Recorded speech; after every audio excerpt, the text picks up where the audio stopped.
Bien. Donc, vous avez en face de vous un vieux routier de la politique chinoise.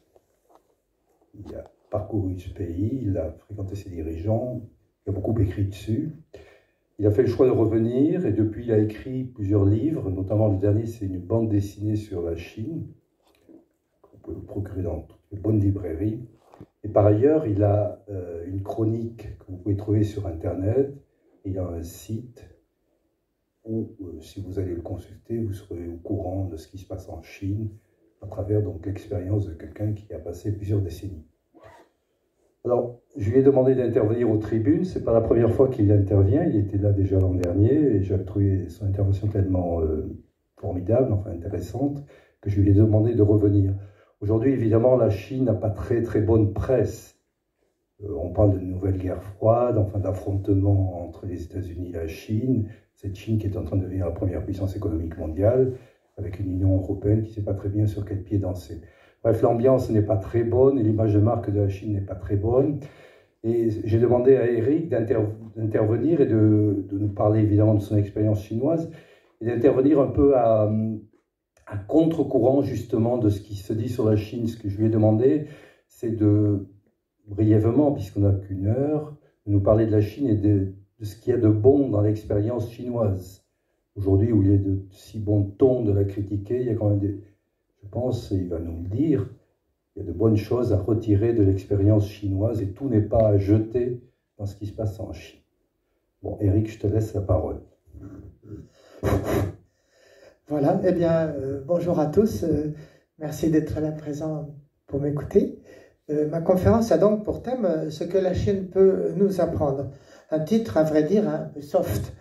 À notre époque, la majorité des titres de conférences sur la Chine sont plus incisives, dénonçant ces méthodes néo-staliniennes, ces atteintes aux droits des Tibétains et des Ouïghours, les frappes sur la démocratie à Hong Kong et les insolences de ces ambassadeurs qui s'autoproclament loups combattants pour agresser quiconque à l'étranger ose dénoncer ces mauvaises pratiques. On dénonce aussi couramment le crédit social au contrôle totalitaire, les 22 millions de policiers chinois sur Internet et ces 600 millions de caméras à reconnaissance faciale qui permettent au régime de suivre tout dissident pas à pas dans la rue tout en l'écoutant dans sa chambre à coucher avec micro caché. Une Chine prédatrice, c'est cela. Tel est le sous-titre d'un récent ouvrage sur ce pays par mon ancien collègue de l'AFP, Pierre-Antoine Donnet. Eh bien, oui, mon collègue a raison, hélas. La Chine devient bien aujourd'hui une menace pour la paix du monde. Et arc-boutée qu'elle est dans l'effort de redevenir la première puissance mondiale par tous les moyens, même les moins avouables. Alors, me direz-vous, pourquoi voudrais-je tenir un langage doux et souriant sur cette Chine? Ma réponse est que toutes ces dénonciations de l'Occident ne permettent pas de nous défendre contre la Chine. Pour trouver la meilleure parade face à ce pays décomplexé et agressif, il faut comprendre à fond le pays, connaître ses codes, ses rêves et ses réactions secrètes, tout en lui refusant l'inacceptable, ce qu'il essaye de nous faire accepter. Il faut lui faire sentir qu'il n'est pas jugé et qu'il peut être accepté à condition de respecter les règles d'un savoir-vivre mondial. On ne peut pas non plus discuter avec cette hyperpuissance sans le faire d'égal à égal. Il faut lui faire comprendre ce qu'elle est par rapport à nous, c'est-à-dire un cousin lointain, un membre de la même famille humaine avec des droits et des devoirs comme nous-mêmes. C'est donc une promenade que je vous propose parmi les mœurs et les manières de faire des Chinois.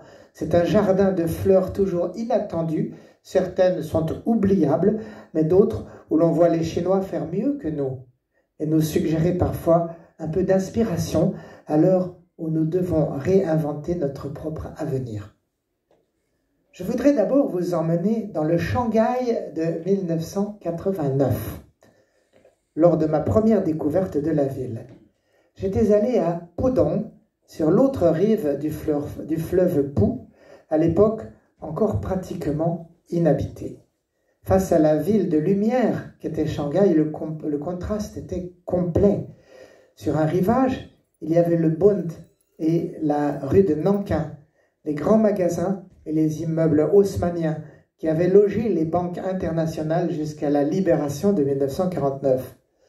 Autour de ce quartier de prestige, dit la Perle de l'Orient, vivaient 12 millions d'habitants. Sur l'autre rivage s'étirait une zone de pauvres ruelles de maraîchers, de petits commerces et de garages pour motos. Shanghai s'était développé sur la rive ouest, un peu de la même manière que Bordeaux l'a fait sur sa rive gauche, pour la même raison, celle d'un fleuve difficile à traverser, mais que les technologies de la fin du XXe siècle permettaient enfin de coloniser. À Pudong, ce jour-là, on m'avait présenté une maquette de la ville future. J'y voyais proprement tracé un réseau d'autoroutes et d'avenues, et entre elles des successions de parcs et de gratte-ciel à perte de vue. 1000 tours de 20 à 60 étages devaient surgir d'ici 10 ans. Chaque quartier était teint d'une couleur distincte et annonçait une fonction différente. Industrie électronique, résidence, université, recherche. Le bord du fleuve montrait fièrement une future tour de la télévision avec une sphère juchée sur 3 piliers qui deviendrait l'emblème de la ville. Liu Tia Tsui, ce quartier serait réservé aux banques et à la bourse. Ce Shanghai à venir était appelé à dépasser Hong Kong pour devenir ce que Shanghai avait été jusqu'en 1949, la 5e place financière du monde. Cette présentation m'avait abasourdi. J'étais persuadé que ces cadres communistes se moquaient de moi et étaient en train de me jeter de la poudre aux yeux, genre Tintin au pays des soviets.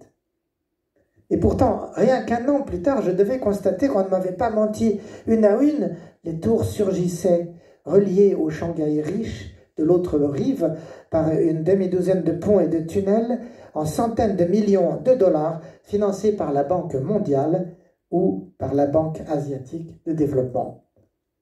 Les capitaux du monde et même de France se pressaient aux portes des zones industrielles, prêts à investir dans l'automobile, la chimie, le textile.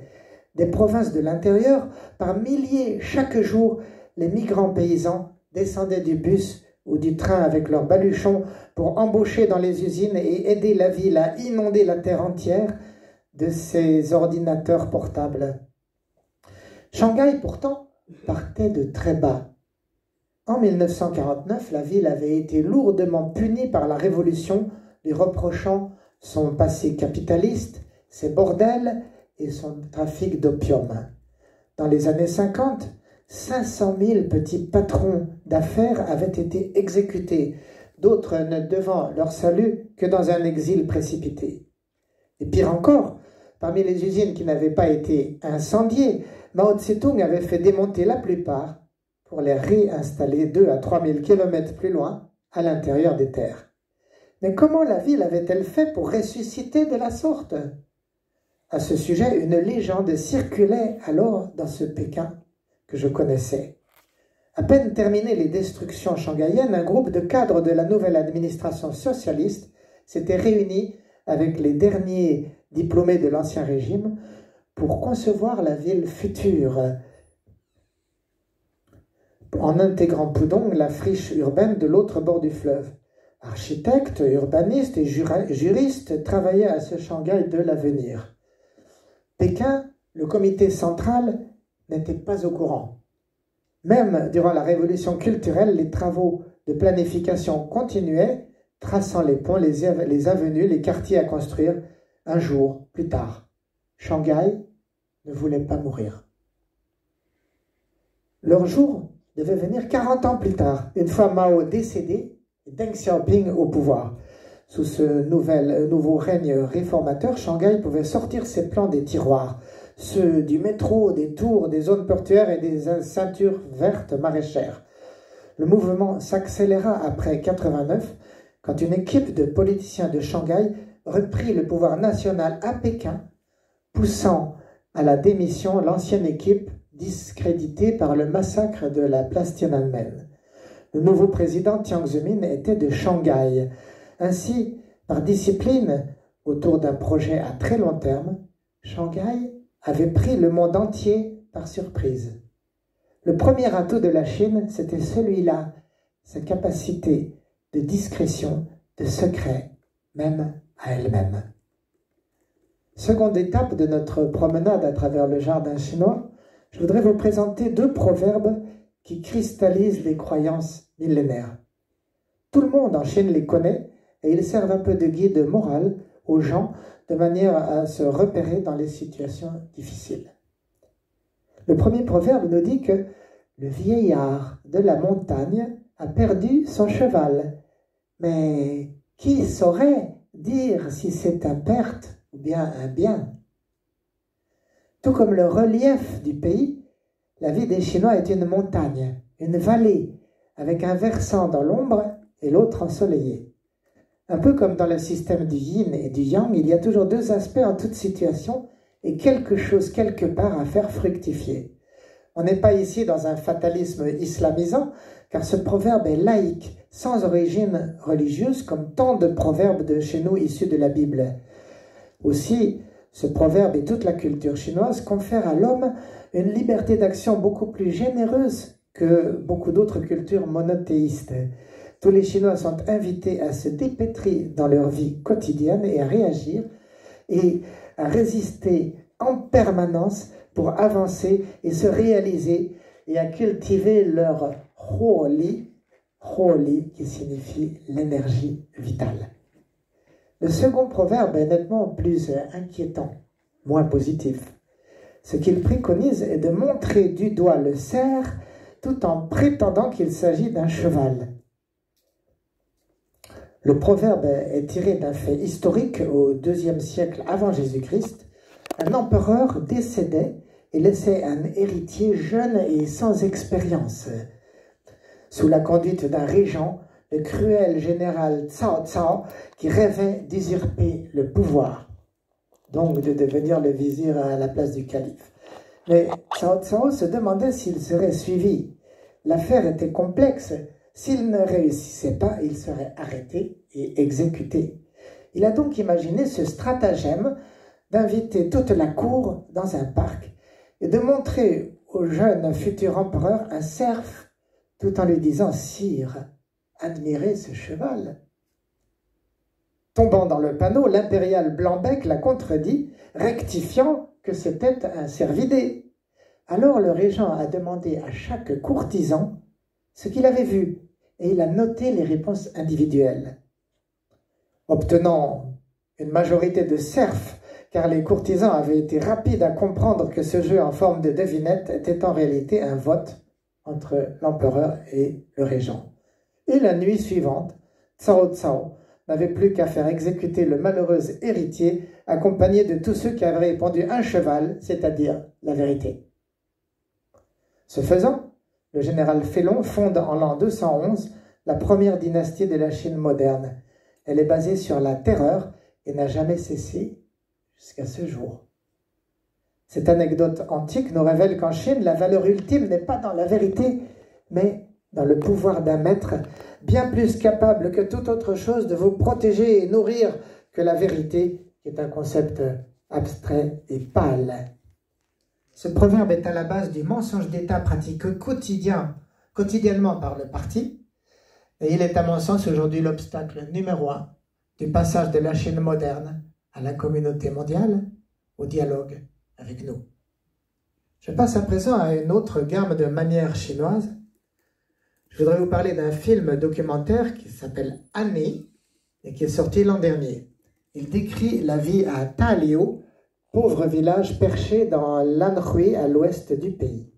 Taliu survit de l'élevage des chèvres dans des conditions misérables. Ces jeunes s'en vont à la ville.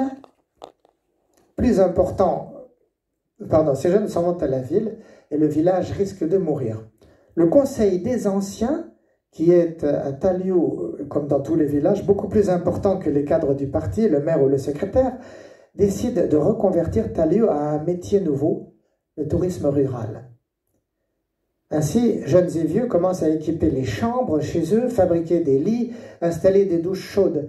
À la fin du film, le village aura été embelli, les rues pavées, éclairées par des lampadaires à l'ancienne, et les maisons requinquées avec des fleurs, de la pierre, des poutres apparentes.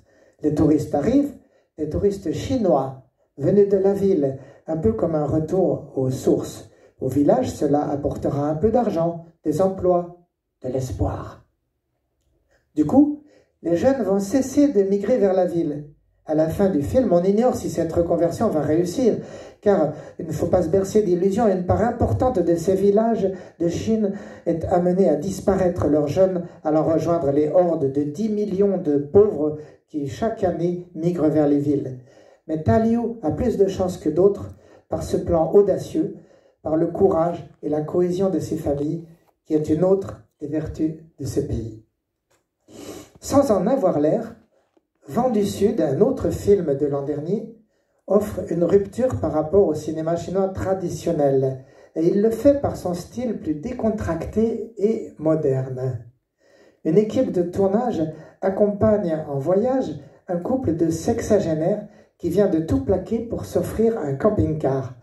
Mais voilà qu'un vieil ami à nous tous, le Covid-19, va s'inviter dans ce programme pépère et bloquer monsieur et madame à l'extrême sud du pays, sur une plage solitaire de galets d'une propreté douteuse. Nous sommes en mars 2020 et nos malheureux sont coincés par l'ordre national de confinement. Aussi, ils n'ont pas le choix. Camping et restaurants fermés, il ne leur reste plus qu'à attendre dans leur camion 9 très longs mois et de se débrouiller pour rester en vie, à commencer par se nourrir sur ce bord de mer inhospitalier, loin des villes et du confort. Cela tombe d'autant plus mal qu'ils ont tous deux le corps déglingué, lui en hypertension et elle sous diabète. Mais voilà que, confrontés à l'épreuve, au lieu de se plaindre, de râler en gueulant sur l'État, les syndicats et tout le tintouin, nos jeunes vieillards vont se retrousser les manches et aller au charbon. À marée basse, ils vont décrocher avec un crochet de fer des huîtres sous des plaques de béton.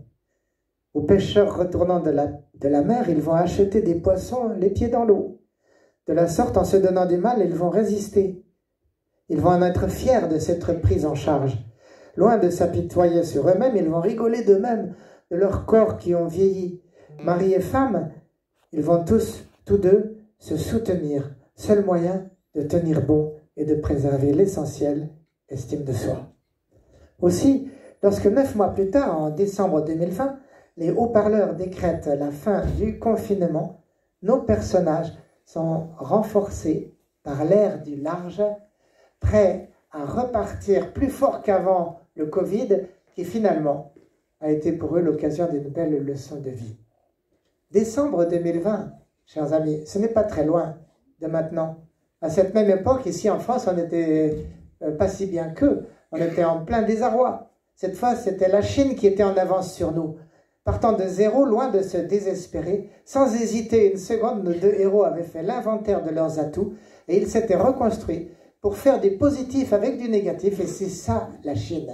C'est ça les Chinois. C'est le secret de leur réussite, celui de savoir s'accommoder de tout et de faire avec les moyens du bord. Ensuite, je voudrais vous parler maintenant de la gouvernance en Chine, donc de l'État. Comment savoir repérer les talents? Au fait, voilà une question que je me posais presque tous les jours durant mes 22 ans, 32 ans de métier de correspondant à Pékin. Comment fait-on pour diriger un pays d'un cinquième de l'humanité? Comment le nourrir, le mettre au travail, éviter les disputes et guéguerres entre provinces et peuplades en ce pays peuplé comme 3 fois l'Europe? Un problème central pour ce régime est son absence de légitimité, résultant du choix toujours plus affirmé par la classe dirigeante de partager ses privilèges avec la classe bourgeoise montante. Ce risque, il le pallie par un effort permanent pour maintenir une forte croissance économique et par des cadres de qualité issus pour partie des familles communistes de la première heure et pour partie des talents issus des masses. C'est là un changement historique apporté par Deng Xiaoping par rapport à l'ère précédente, celle de Mao Tse-tung. Sous Mao, un révolutionnaire devait être rouge plutôt que expert. Peu importe qu'il fasse bien son métier, à condition qu'il obéisse sans poser de questions. Mais depuis Deng, le parti s'efforce de repérer les esprits les plus brillants, les forts en thème, les forts en maths, et à les coopter dans son administration, en bas comme en haut. Voyez par exemple Wan Gang, un étudiant surdoué dans les années 70. Dès 1973, à 23 ans, il est envoyé aux études en Allemagne. Après son doctorat, il est recruté chez Audi, où il ne tarde pas à devenir le chef du programme voiture électrique. Moins de 30 ans.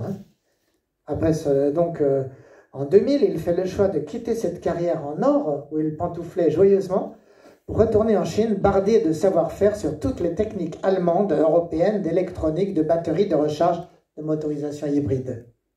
C'est là que c'est pour le gouvernement, à Pékin, le sujet majeur sur lequel il mise tous ses espoirs en matière d'automobile, car depuis 20 ans, la Chine s'est cassé les dents à essayer de faire sa place mondiale dans la production de voitures à essence. Même à qualité égale, les producteurs traditionnels en Europe, Amérique, Corée ou Japon ont su sans peine garder leur marché. C'est donc en 2007, à 55 ans, que Wan Gang est nommé ministre des Sciences et Technologies. Il va développer un programme national de la voiture électrique qui va faire du pays le numéro 1 mondial, offrant ainsi à la Chine en automobile la percée qu'elle espérait depuis si longtemps. Grâce à Wan Gang, la Chine assure aujourd'hui la moitié de la production mondiale des e-vehicles. Un autre cas frappant de jeune homme du peuple coopté dans le sérail rouge est Chen Zhu, shanghaïen né en 1953. Cet homme-là est beaucoup plus proche de nous. Diplômé médecin à 28 ans, il part pour Paris, invité par l'université Paris Diderot, puis comme interne à l'hôpital Saint-Louis. De retour en Chine en 2007, il devient très rapidement ministre de la Santé à 54 ans, où il va jeter les bases de l'assurance maladie, qui n'existe pas du tout en Chine jusqu'alors. Personne n'a de retraite ni d'assurance maladie, et d'un système de santé plus démocratique, accessible aux pauvres. Il fait donc interdire aux chirurgiens la pratique des bakshish pour sauter les listes d'attente pour les opérations chirurgicales. Il interdit aussi aux hôpitaux de faire payer des fortunes aux patients pour les médicaments dans la pharmacie intérieure. Il impose une liste de 3000 médicaments à prix bloqué. De même, au laboratoire, Chen Zhu fait interdire la pratique de corrompre les hôpitaux en échange du monopole pour leurs médicaments. En même temps que Wan Gang et Chen Zhu, des milliers de talents du même type vont eux aussi connaître une ascension vertigineuse, côte à côte avec les enfants des grandes familles historiques révolutionnaires, de celles ayant fait la longue marche des années 30 aux côtés de Mao Tse-tung. Ces surdoués issus des masses vont se marier avec les fils du parti, apportant leur talent, tandis que les fils du régime apportent les tampons, les permis, les licences. Ces fils de l'aristocratie rouge bénéficient d'ailleurs d'études à l'étranger entre Europe, Japon et Amérique. En 2019, ils sont 700 000 inscrits dans les écoles au bout du monde pour des budgets par famille dépassant les 50 000 € par an entre frais d'inscription, chambres en ville et budget de cantine ou de restaurant. En France, ils sont 47 500 cette année. Donc, notez au passage l'esprit chinois pragmatique et très peu démocratique en fait. Les écoles socialistes sont moins bonnes qu'ailleurs et pour cause. On les a faites comme ça pour qu'il n'y ait pas de liberté dedans. Avec un cadre imposé depuis Pékin, on apprend nos ancêtres les Chinois ou les Gaulois aussi bien dans les régions tropicales qu'au Tibet ou au Xinjiang ou à l'extrême nord en Sibérie. Et ces écoles ne sont pas forcément adaptées aux besoins du marché. Donc, ces cadres envoient leurs enfants au loin dans des écoles capitalistes qui sont meilleures et offrent à leurs enfants les meilleures perspectives de carrière. Ainsi, ils mêlent le meilleur de tous les mondes possibles. Aucun besoin de remettre en cause leur système socialiste, ni de démocratiser leurs enfants pour offrir cette chance à toute la classe, à toute la société chinoise. Il suffit de les offrir à nos enfants, à nous, les enfants de la haute, ce nez avec une cuillère en argent dans la bouche. Point suivant, une pratique législative sous haute surveillance. Alors j'ai une question. Comment est-ce que la Chine prépare ses lois? On peut reprocher mille choses à la Chine, mais pas un manque de méticulosité. Toute décision, toute loi est préparée avec une minutie à nul autre pareille. Les décideurs s'entourent d'une profusion de comités d'experts qui mâchent leur travail sous l'égide du Parlement, du Comité central, de l'Armée populaire de libération. Chaque commission compétente sur un domaine comme l'agriculture, l'industrie ou la sécurité publique. Chacun des organes que je viens de citer a donc un espèce de mini-gouvernement d'experts autour de lui qui chapeaute le travail de tout ministère. Le ministère n'invente rien et ne décide de rien, ce sont les experts qui tracent la voie au départ. À son arrivée au pouvoir en 2013, le président Xi Jinping s'est empressé de créer sa propre série de commissions d'experts autour de lui parce qu'il se méfiait des experts des autres corps de gouvernement. Ainsi, les lois en gestation font la navette parfois durant des années entre Parlement et ministère. Sous leur égide, en 30 ans, la Chine s'est dotée de près de 100 lois sur tout domaine de la société et de l'économie.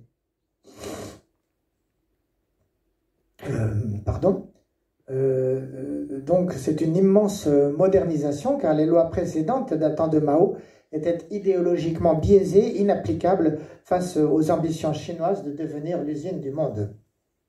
Mais avant de confier à ses experts le soin de rédiger une loi, le régime veut savoir ce qui se fait ailleurs.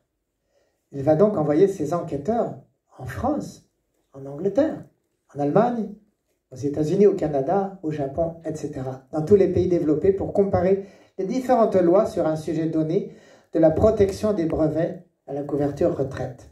Ensuite, tout le travail va consister à panacher des solutions à la fois efficaces, modernes et adaptées aux moyens financiers de la Chine. Par exemple, sur les régimes de retraite, la loi cadre chinoise va assurer aux cotisants un pécule qui le met à l'abri du besoin, mais qui l'incite en même temps à rester actif pour mettre du beurre dans les épinards. De la sorte, le retraité doit penser à un petit boulot de quoi occuper son troisième âge, et l'État évite à l'avenir la faillite de la caisse de retraite au cas où la croissance du pays s'infléchirait ou disparaîtrait, ce vers quoi on arrive aujourd'hui. Une fois la loi prête, l'État la présente aux citoyens par voie de presse. C'est pour solliciter les avis des citoyens. Notez cette idée parce que c'est une idée assez révolutionnaire et qui ne ferait pas rougir la France ou la Scandinavie en termes de démocratie. En 3 mois, il reçoit ainsi des dizaines de milliers de suggestions permettant de procéder aux dernières modifications. Enfin, la loi est votée au Parlement, simple formalité, à main levée, à l'unanimité. Mais attention, cette démocratie est limitée à la bonne volonté des dirigeants, qui vont éviter systématiquement les thèmes dérangeant leurs intérêts. N'attendez donc pas une loi du journalisme qui reconnaîtrait des droits à cette profession, ni de loi des organisations non gouvernementales leur garantissant un statut, puisqu'elles sont exécrées par le pouvoir. Ce genre de sujet est au Parlement tout simplement verboten. Alors je voudrais vous parler maintenant de la pluie et du beau temps. Parmi les récents succès idéologiques du régime dans le monde, et aussi, il faut bien le dire, les petits mystères de ce pays, compte sa capacité unique de produire le beau temps en toute saison. Techniquement, les Chinois le font en inséminant les nuages avec des sels d'argent ou de l'azote liquide. En fait, cette technique avait été explorée aux États-Unis et en France dans les années 50-60. Elle avait été abandonnée comme trop chère et imprévisible. Cependant, Pékin a des moyens à un coût beaucoup plus modeste, autant de fusées et d'avions qu'elle veut. Et donc, il a mis au point le système, puis il l'a déployé, à des fins surtout de propagande. Un très grand moment a été celui des Jeux Olympiques de Pékin en été 2008, à laquelle j'ai eu l'avantage et l'honneur d'assister. Une saison proverbialement pluvieuse en Chine. Mais durant les 15 jours des épreuves, la Chine a su maintenir ciel bleu et grand soleil, après avoir crevé et chassé les nuages autour de la capitale à coups de fusée. Autre moment de triomphe pour le régime, en 2018 pour le sommet Chine-Afrique. Afrique, ça c'est un sujet français, messieurs, dames. Nos anciennes colonies, nos amis du sous-continent noir, c'est un pays avec lequel nous avons vécu des siècles passés ensemble. Or la Chine dit, bah, maintenant ça va être mon heure, vous allez voir. Donc on voit la Chine a accueilli en un sommet Chine-Afrique en grande pompe les dignitaires de 44 pays d'Afrique, l'idée étant de relayer les puissances ex-coloniales comme nouveaux parrains du développement du continent noir. Le ciel d'azur sous lequel il a organisé cette grande fête a joué comme un tour de passe-passe d'une nation magicienne. Alors la Chine démontrait symboliquement sa supériorité sur les anciennes puissances coloniales, incapables d'un tel tour de force. Très sérieusement, la Chine prétend d'ici 2025 faire la pluie et le beau temps à volonté sur les 2/3 de son territoire, par l'intermédiaire d'une armée d'avions et de fusées inséminatrices guidée par 35 000 pilotes et artificiers. Si elle réussit, elle pourra optimiser et augmenter ses récoltes, son tourisme, avec un climat entièrement sous contrôle, au même titre que sa population.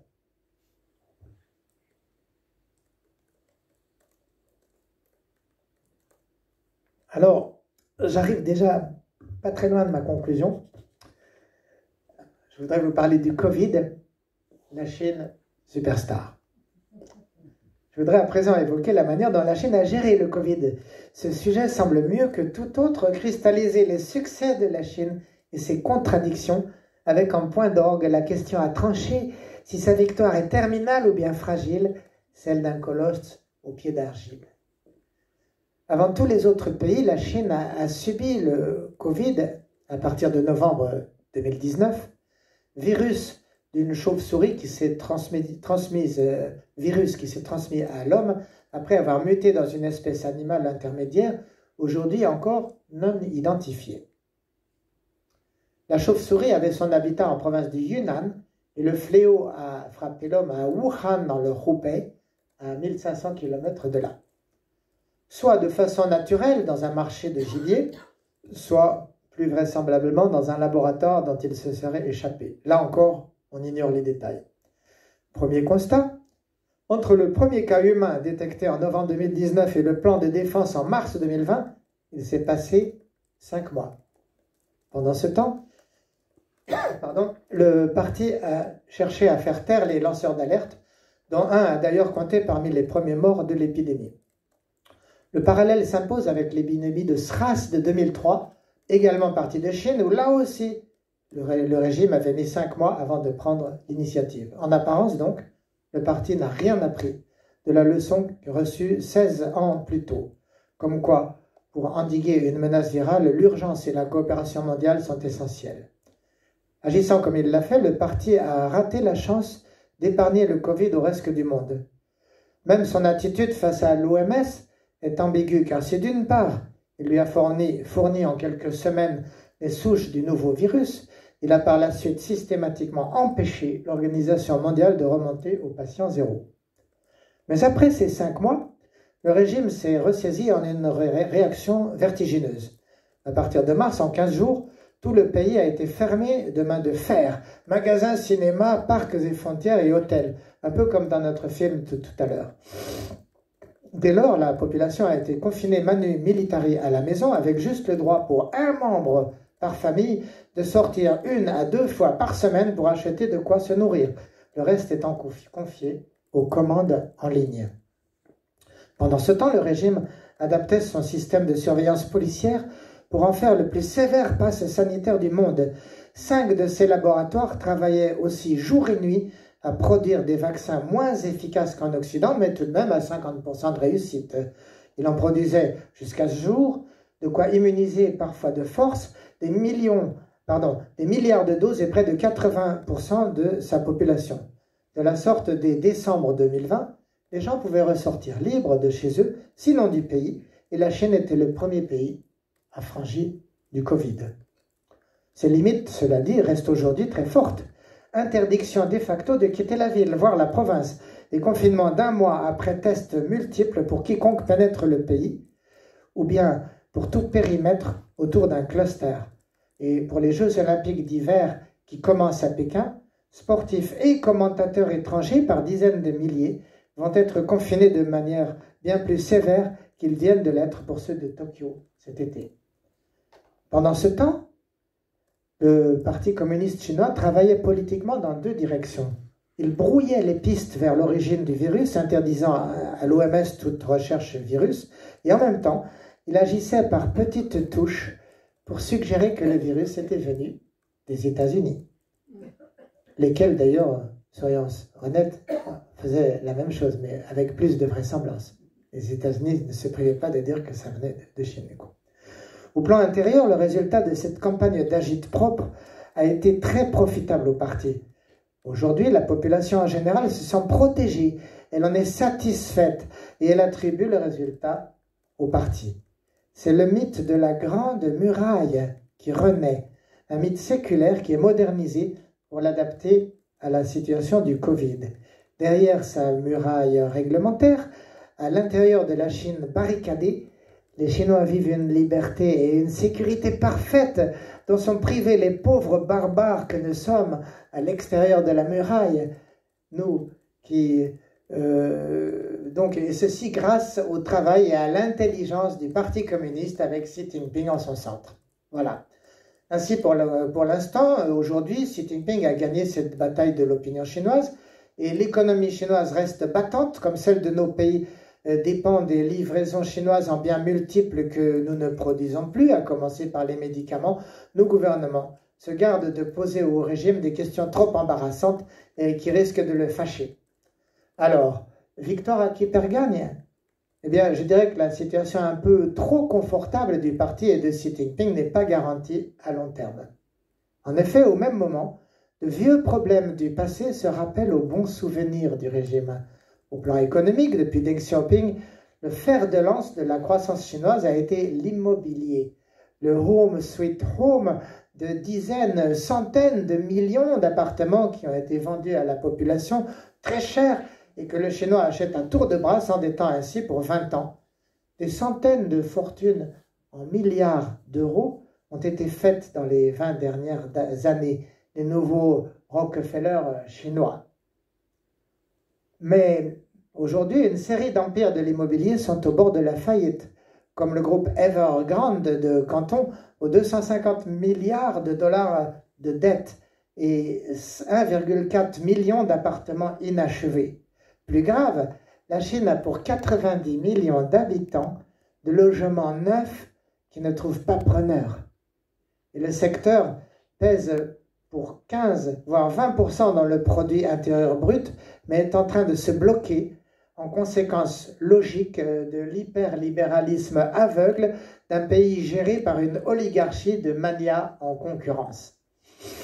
Autre souci, l'usine chinoise a de tout temps en moyenne consommé 10 fois plus d'énergie que son homologue européen ou américain dans sa course aux chiffres sans se préoccuper de sobriété énergétique.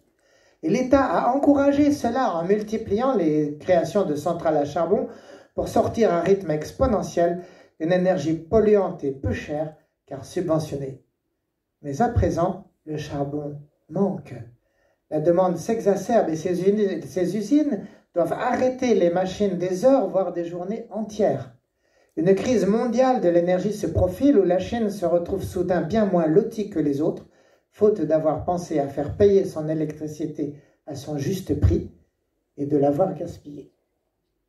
Le même constat se retrouve, à vrai dire, dans le secteur de l'eau, ce qui est gravissime car la Chine dispose de beaucoup moins d'eau que la moyenne mondiale. Les robinets sont vides dans de nombreuses provinces et les conséquences vont être lourdes pour les villes, pour les industries et pour la production de blé et de riz. De blé et du riz que la Chine va devoir acheter à l'étranger, dès maintenant aux États-Unis, à l'Argentine, à l'Inde, même en France. Et le prix mondial de toutes ces denrées va également augmenter. Et très probablement, assez rapidement, on va se retrouver avec un déficit, c'est-à-dire l'incapacité de nourrir tout le monde. Ce qui n'est pas le cas aujourd'hui. Autre souci encore, la Chine réalise soudain que sa population fait la grève des berceaux. Après 40 ans de politique de l'enfant unique, aujourd'hui, les familles ont droit à 3 enfants par famille. mais personne ne veut plus faire ses enfants. Une province comme l'Anhui annonce la semaine dernière, pour cette année, 43% de bébés en moins par rapport à il y a 4 ans. L'Anhui grand comme la France. Pour l'ensemble du pays qui vieillit désormais à rythme accéléré, les démocrates redoutent pour l'an 2050 de se retrouver, comme dans la chanson de Jacques Dutronc, avec 700 millions de Chinois au lieu des 1,4 milliard d'aujourd'hui. Telle perspective donne aux responsables des sueurs froides, car sans grosse population active, comment allons-nous payer les pensions des armées de vieillards qui s'annoncent? Comment couvrir les besoins en hommes pour l'industrie, pour l'armée? Enfin, le souci le plus lourd pour la Chine, je ne l'ai pas encore dit, le voilà qui arrive, c'est le moins visible de tous. Son problème de gouvernance autoritaire. Plus que quiconque depuis Mao, Xi Jinping veut faire taire toute dissidence. Pour ce faire, il alloue un budget illimité au crédit social qui permet d'accumuler les données sur tout citoyen, puis lui donner une note morale et le récompenser ou le punir en fonction de son obéissance.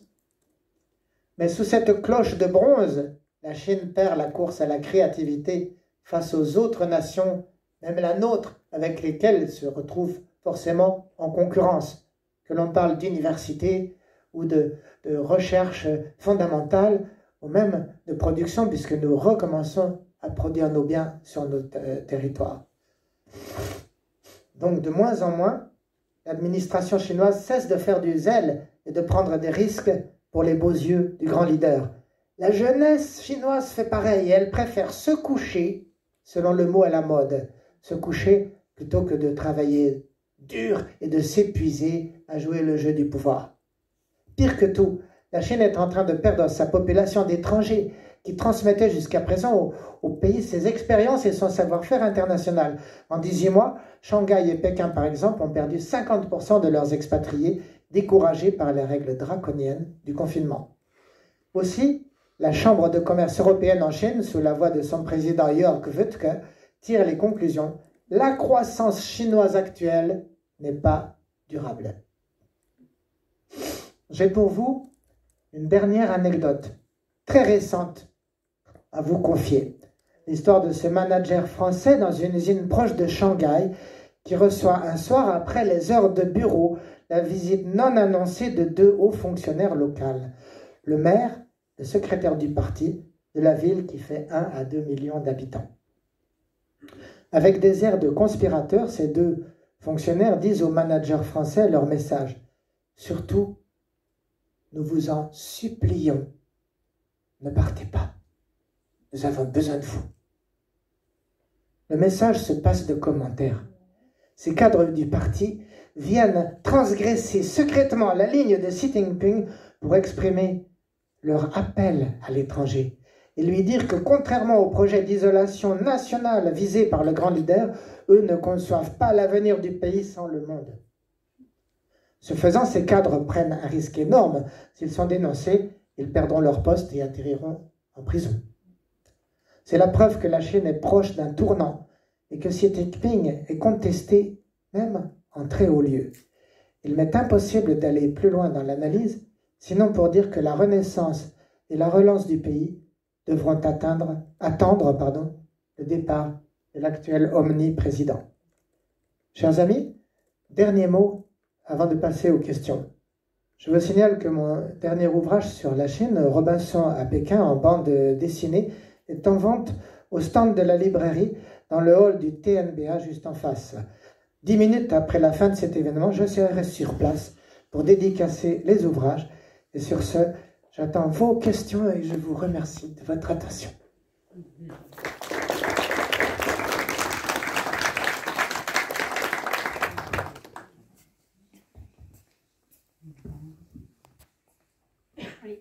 Je suis un petit peu étonnée qu'on tire autant à boulet rouge d'une façon manichéenne sur la Chine, mais bon, ça après c'est mon avis humble et personnel.